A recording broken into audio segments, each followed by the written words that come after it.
Assalamualaikum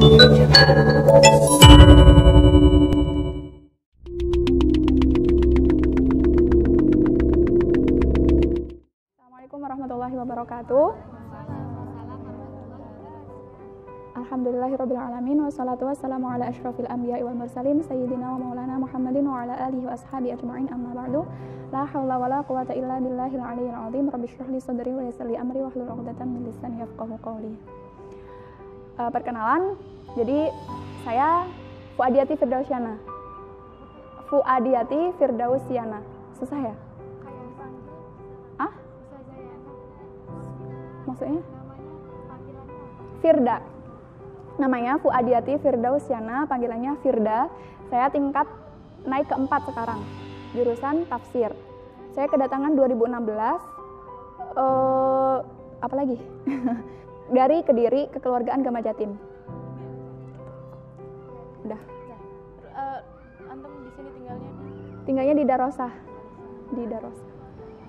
Oke, apa lagi? Ya. Kak siapa tadi? Firda. Nanti disapa ya kalau ketemu di jalan. Siap, boleh sekali. Ahlan. Ya Kak, kita langsung mulai aja ya. Menghemat waktu. Oke, siap. Jadi alhamdulillah kita nanti ada di beberapa madah tingkat 1, termin 1 itu ada Ulumul Quran sama Nahwu. Kebetulan saya bawa bukunya, tapi ini tahun 2018. Tahun 2018. Kebetulan kayaknya udah ada ya, tadi udah dijelasin ya. Tahun 2017 kan berarti tahun saya. Kitabnya sedikit berbeda gitu. Karena yang tahun 2018 dan setelahnya itu adalah Back to Turos. Ini salah satu misi Grand Syekh Azhar. Jadi untuk kembali ke Turos gitu ya. Jadi ini kitabnya. Kebetulan saya jurusannya tafsir, saya mau bahas yang Ulumul Quran dulu ya. Nah, yang Ulumul Quran ini pakai kitabnya Syekh Ghazlan. Syekh Ghazlan. Syekh Ghazlan ini adalah min kawakibil ulama tafsir. Nah, salah satu muridnya itu Grand Syekh kita. Siapa Grand Syekh kita?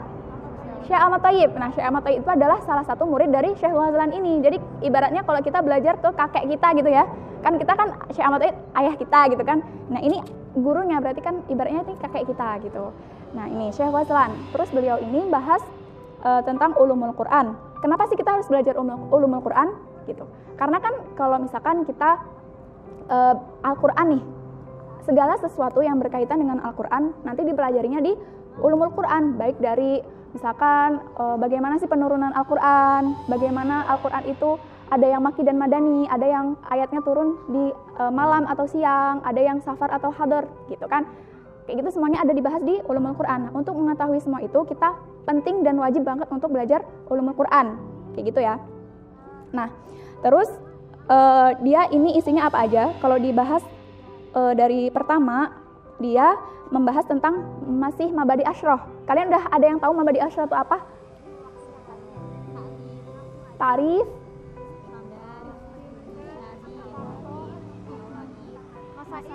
Nah, ada nazomnya. Ada yang hafal nggak? Nazomnya. Inna mabadi akullafan asyroh al-hadu wal maudu'u summa samroh. Nah, itu ada 10 ya. Jadi yang wajib diketahui apa ya judulnya? Bilang aja mabadi asyroh. Mabadi asyroh. Jadi ada 10 dasar yang harus kita ketahui sebelum kita belajar sebuah fan ilmu. Jadi semua fan ilmu pasti punya. Iya. Nanti bisa dikirim lah, nanti saya kontak panitia ya. Insya Allah gitu. Itu di di ulumul Quran gitu. Jadi kenapa kita belajar ulumul Quran? Nah, ulumul Quran itu kan berkaitan dengan Al-Quran. Sedangkan Al-Quran itu adalah kitabnya Allah. Kitab yang paling mulia gitu. Dan ta'aluknya ke siapa? Ke Allah.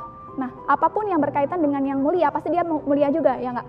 Jadi kita belajar ini min asyrofil ulum, karena dia termasuk yang sebaik-baiknya ulum, karena untuk memahami Al-Quran gitu. Sedangkan Al-Quran adalah huda, warahmah, wabushro, kayak gitu kan. Jadi ini penting banget belajar ulumul Quran. Nah, di dalamnya, nanti di bagian pertama kita bahas dulu ulumul Quran itu ada 2 kata, ulum dan Al-Quran gitu. Jadi kita preteli dulu, ini udah dalam tahap kuliah ya, jadi kita harus belajarnya dakik gitu, harus tafsil gitu. Ulumul Quran ada 2 kata, ulum dan Al-Quran. Jadi kita tafsiri dulu, ulum itu ada apa sih arti ulum, terus ada beberapa perbedaan pendapat di situ. Al-Quran itu apa aja maknanya, terus namanya tuh apa aja, itlaqotnya tuh dia kemana, apakah di kata qoro'a atau di apa, kayak gitu kan. Nah, kalau udah kita bahas ulumul Quran secara keseluruhan, kayak gitu. Terus setelah itu kita bahas apa namanya, mu'allafat atau buku apa sih, siapa aja pengarang di kitab ini, terus gimana sih nasyahnya atau bagaimana sih pengumpulan kitab ini bisa sampai jadi sebuah fan ilmu kayak gitu kan. Nah baru setelah itu kita bahas ke pembahasan ulumul Quran itu sendiri. Pembahasan ulumul Quran sendiri, misalkan nih saya ulama misalkan, amin ya. Nah itu saya bikin kitab judulnya Makki wal Madani.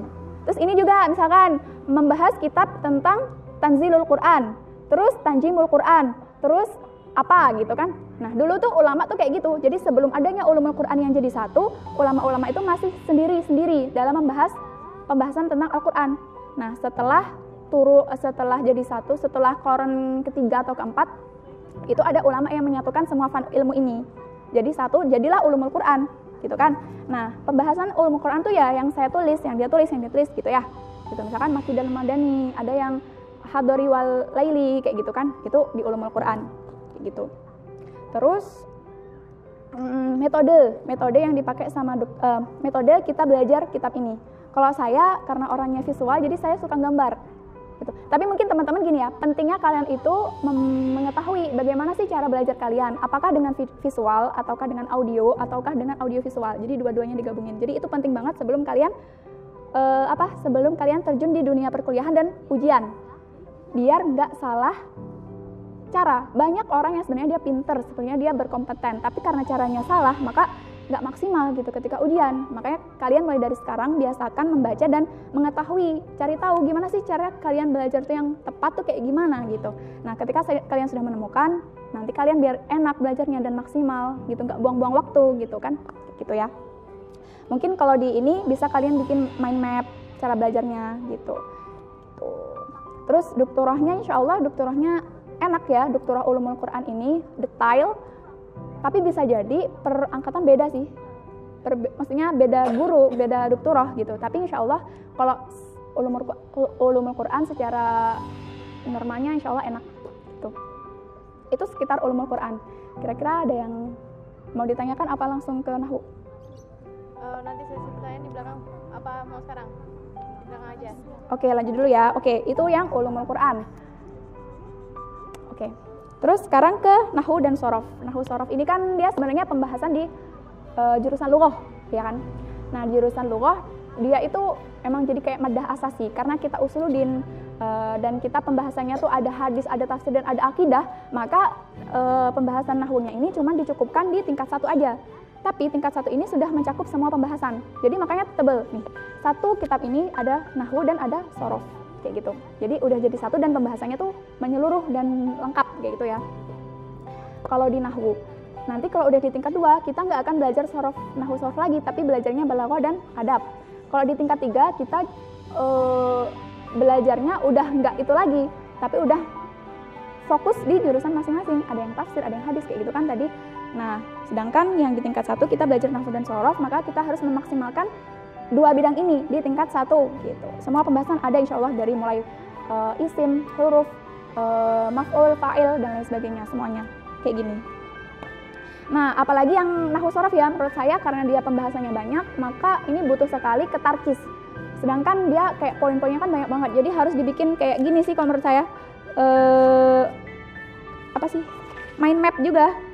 Kalau saya dulu cara belajarnya tuh saya bikin satu kertas gitu, nanti pembahasannya ini, terus ada mencabang-mencabang gitu. Jadi ketika kita langsung judulnya ini, berarti nanti larinya ke sini nih gitu. Jadi biar maksimal gitu belajarnya. Kalau ulumul Quran kan dia teori. Nah, kalau ini kan rumus gitu kan. Jadi makanya harus bisa menyusun sedemikian hingga gitu. Gimana sih biar kalian suka dan gimana sih biar kalian tuh paham. Kalau sekali lihat aja tuh udah langsung paham kayak gitu.